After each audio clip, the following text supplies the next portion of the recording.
Dito ako sa Pitex, sa harap ng Okada, Manila. Ayan po yung mga dagat.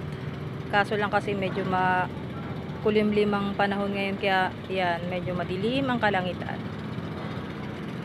Sayang di makita yung kagandahan ng dagat. At merong nagbabangka, dalawa.